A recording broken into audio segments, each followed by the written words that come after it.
दोस्तों मैं आशा करता हूँ आप सब ठीक होंगे, सेफ होंगे। दोस्तों आज हम इस वीडियो में द लिटिल प्रिंस जो नॉवल है उसके ऊपर दोस्तों बात करेंगे। सिंपल तरीके से इस नॉवल का जो एनालिसिस है वो मैं आज इस वीडियो में करने जा रहा हूँ। तो चलो दोस्तों वीडियो को स्टार्ट करते हैं। वीडियो को स्टार्ट करने से पहले दोस्तों प्लीज़ सब्सक्राइब कीजिए, उसका बेल आइकन प्रेस करके ऑल क्वेश्चन क्लिक कीजिए। थैंक यू सो मच दोस्तों। वीडियो को स्टार्ट करते हैं, लेट्स बिगिन। दोस्तों ये जो नॉवल है द लिटिल प्रिंस ये दोस्तों 1942 में लिखा गया था और 1943 में ये पब्लिश किया गया था। इस नॉवल में दोस्तों जो कैरेक्टर है वो दो ही है और जो मेन कैरेक्टर है या फिर जो नरेटर है वो एक पायलट है। ठीक है, तो ये दोस्तों एक फैंटेसी है। ठीक है, ये एक फैंटेसी है और एलिगोरी भी है। तो जो नरेटर है वो अपने चाइल्डहुड एक इंसिडेंट को हमारे सामने पेश करता है। वो ये बोलता है कि जब वो छोटा था तब उसने एक बोया को ड्रॉ किया था। बोया मतलब जो सांप होता है ना, उसको ड्रॉ किया था। तो जो एडल्ट्स थे, जो ग्रोन अप्स थे, उन्होंने उसके ड्राइंग को बहुत ही क्रिटिसाइज़ किया। उन्होंने ये कहा कि उसका ड्राइंग ठीक नहीं है, उसका जो ड्राइंग है वो एक हैट की तरह लगता है। मतलब उसने बोया ड्रॉ किया है लेकिन उसका ड्राइंग परफेक्ट नहीं हुआ है, सुंदर नहीं हुआ है। तो तब वो 6 ईयर्स ओल्ड का था। उसके बाद उसने उसका जो ड्राइंग है उसने दूसरा एक ड्राइंग बनाया क्योंकि उसको लगा कि शायद सच में उसका ड्राइंग ठीक नहीं बना।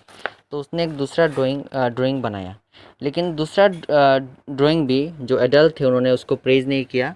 उसको उन्होंने कहा कि वो ड्राइंग ठीक नहीं बना।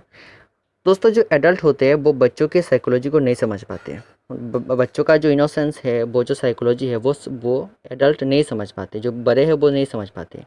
तो इसी का जो नरेटर था उसका दुख था। तो नरेटर जो जब छोटा था वो एक आर्टिस्ट बनना चाहा था, लेकिन एडल्ट जो थे उसने उसको सपोर्ट नहीं किया। तो इसीलिए वो एक पायलट बना। ये सब वो सोच रहा है। उसके बाद तो जो नरेटर है वो एक इंसिडेंट के बारे में हमें बताता है 6 ईयर एगो। तो वो ये बताता है कि वो एक उसका जो प्लेन है, क्योंकि वो एक पायलट है तो अपना फैंटेसी को हमारे सामने पेश कर रहा है। तब वो जब छोटा था 6 ईयर एगो तो उसका जो प्लेन है वो सहारा जो डेजर्ट है उस पर क्रैश होता है। क्रैश होने के बाद वो सहारा डेजर्ट में जब उतरता है तब उसको एक बच्चा मिलता है जिसका नाम है लिटिल प्रिंस। तो जो लिटिल प्रिंस होता है वो नेटर को एक शिप ड्रॉ करने के लिए बोलता है। तो नेटर एक बॉक्स बनाकर जो लिटिल प्रिंस है उसको देता है। ठीक है, उसके बाद दोस्तों जो लिटिल प्रिंस होता है वो नेटर को अपने प्लेन के बारे में पूछता है। तो वो ये पूछता है कि ये क्या है ये। तो जो नेटर होता है वो लिटिल प्रिंस को एक्सप्लेन करता है कि ये प्लेन है जो क्रैश हो चुका है।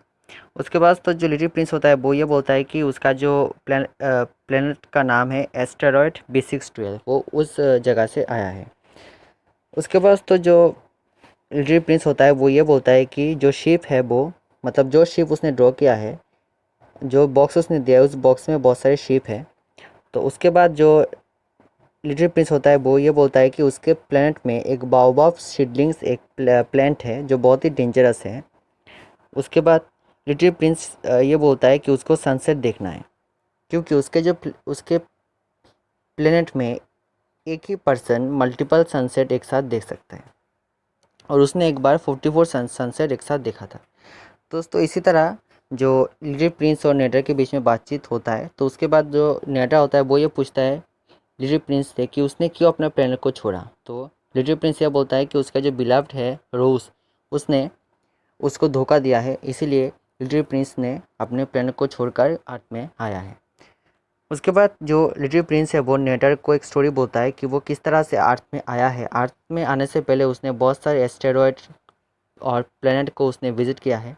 तो सबसे पहले वो 3 to 5 जो प्लेनेट है एस्टेरॉयड उसको विजिट करता है, जहाँ पर उसको एक किंग मिलता है। तो किंग के साथ उसका बातचीत होता है। सेकंड जो प्लेनेट है उसमें उसको एक विंड मैन मिलता है जो उसको बोलता है क्लैप करने के लिए और अपने हेड को राइज करने के लिए। उसके बाद नेक्स्ट में वो एक ड्रंकर से मिलता है, शराबी से मिलता है। उसके बाद लास्ट में वो एक बिजनेसमैन से मिलता है और उसके बाद वो एक स्मॉल प्लेनेट में जाता है और लास्ट में वो एक जियोग्राफर से मिलता है। इस तरह तो जो लिटिल प्रिंस है वो एक एक कर जितने भी प्लेनेट है, जितने भी एस्टेरॉयड है वो विजिट करता है। उसके बाद तो जो नेडर है वो लिटिल प्रिंस से ये बोलता है कि उसको किसने कहा अर्थ में आने के लिए। तब जो लिटिल प्रिंस है वो ये बोलता है कि जो लास्ट में उसने जो जियोग्राफर से मुलाकात किया था प्लेनेट में, वो जियोग्राफर ही उसको बोलता है अर्थ में आने के लिए। उसके बाद तो जो नरेटर है वो लिटिल प्रिंस से कुछ इंपॉर्टेंट बातें शेयर करता है। वो ये बोलता है कि जब हमारे वर्ल्ड में इलेक्ट्रिसिटी का इन्वेंशन नहीं हुआ तब पूरे वर्ल्ड में लैंप लाइट था जो इलेक्ट्रिसिटी की तरह काम करता है। उसके बाद वो जो कुछ इंपॉर्टेंट बातें बोलता है लिटिल प्रिंस को। उसके बाद लिटिल प्रिंस ये बोलता है कि जब उसने पहली बार जब वो अर्थ में आया तो शारदा डेजर्ट में उसको एक स्नेक मिला। उसके बाद उसको एक फ्लावर मिला। उसके बाद उसने एक माउंटेन के ऊपर क्लाइंब किया जहाँ पर उसने एक लैंडस्केप को देखा। बाद में जाकर लिटिल प्रिंस एक रोज़ गार्डन में जाता है और बहुत सारे रोज़ को देखता है और उन रोज़ेस को देखने के बाद उसका जो बिलव रोज़ उसको याद आती है। उसके बाद तो ऐसे करते करते लिटिल प्रिंस और नरेटर एक साथ 8 दिन शारदा डेजर्ट में रहते हैं, टाइम बिताते हैं। तो एक दिन जो लिटिल प्रिंस है वो ये बोलता है कि उनके पास पानी ख़त्म हो चुका है तो उनको एक कुआँ चाहिए ताकि वो पानी पा सके। तो नरेटर और लिटिल प्रिंस मिलकर एक कुआँ को ढूंढते हैं और पानी के लिए। तब उनको एक कुआँ मिलता है, वो पानी उनको मिलता है। तो सडनली जो लिटिल प्रिंस है वो एक दिन नरेटर को बोलता है कि उसका जो बिलव्ड रोज़ वो उसको याद कर रही है तो उसको उसके पास जाना पड़ेगा। तो सडनली एक स्नेक उसके पाँव में बाइट करता है और लिटिल प्रिंस अनकॉन्शियस हो जाता है। उसके बाद दोस्तों ये जो नॉवेल है इसका समरी एंड होता है। दोस्तों ये जो नॉवेल है ये एक फैंटेसी है, ये एक एलिगोरी है। तो इस नॉवेल में दोस्तों हम देखते हैं कि जो नरेटर है वो एक चाइल्ड है और वो एक हमारे साथ एक इंसिडेंट को शेयर करता है जब उसके साथ लिटिल प्रिंस एक कैरेक्टर का मुलाकात हुआ था। तो थैंक यू सो मच आज के लिए इतने। गुड बाय, चलिए स्वस्थ रहिए।